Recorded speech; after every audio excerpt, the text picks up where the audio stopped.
De volta aqui trazendo para você mais um vídeo aqui para o canal. E o deputado Eduardo Bolsonaro, junto com a comitiva de parlamentares, estiveram nos Estados Unidos denunciando arbitrariedades aqui do Brasil. Fica até o final do vídeo para você não perder, mas antes se inscreva no canal para não perder nossas atualizações. Bom vídeo.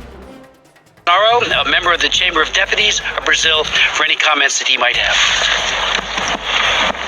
First of all, thank you, Chris, to give us this opportunity. We are very honored, and we want to bring here some light for what is going on in Brazil. My name is Eduardo Bolsonaro. I'm the most voted ever congressman in the history of Brazil, also son of President Bolsonaro and former chairman of the Foreign Affairs and National Defense Committee. I have always warned in my speeches in the Congress about the dangers of my country turning into a Cuba or Venezuela with their concentration camps. Today, unfortunately, I live in my own movie about the Gulag. And for those who think I'm exaggerating, I will cite here few simple names. Felipe Martins, the international advisor to President Bolsonaro, as Jared Kushner was to President Trump.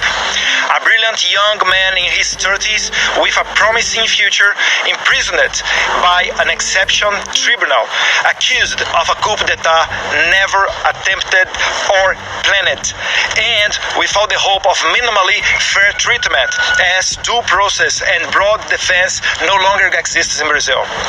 Colonel Câmera, the Bolsonaro security detail, who is now also in jail, accused of an imaginary coup d'etat.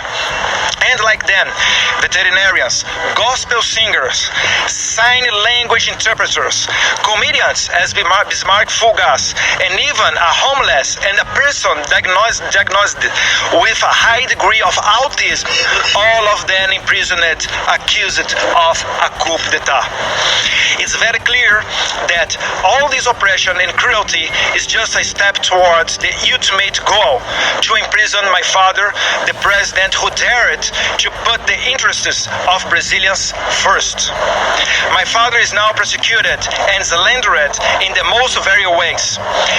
As in every tyranny, the limit of the ridiculous no longer exists, and he even faces the accusation of having committed the terrible crime of disturbing a whale. That's not a joke. He's criminally charged for passing by a whale on a jet ski. And the most impressionable thing is the complaint was made by Lula da Silva's environmental minister. This is more ridiculous than what Trump is having as charged here in the United States.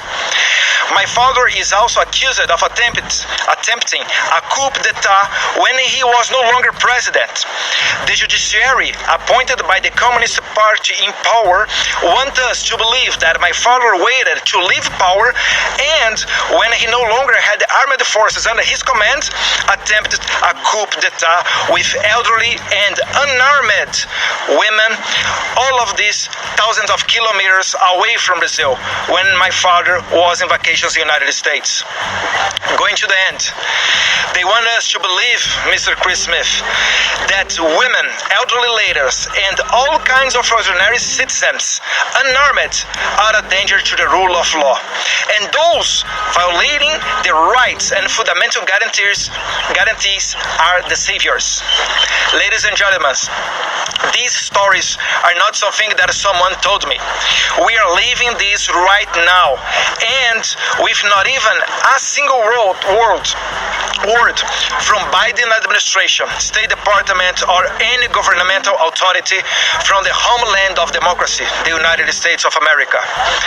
The dozen colleagues that are following me here also will talk about terrifying situations.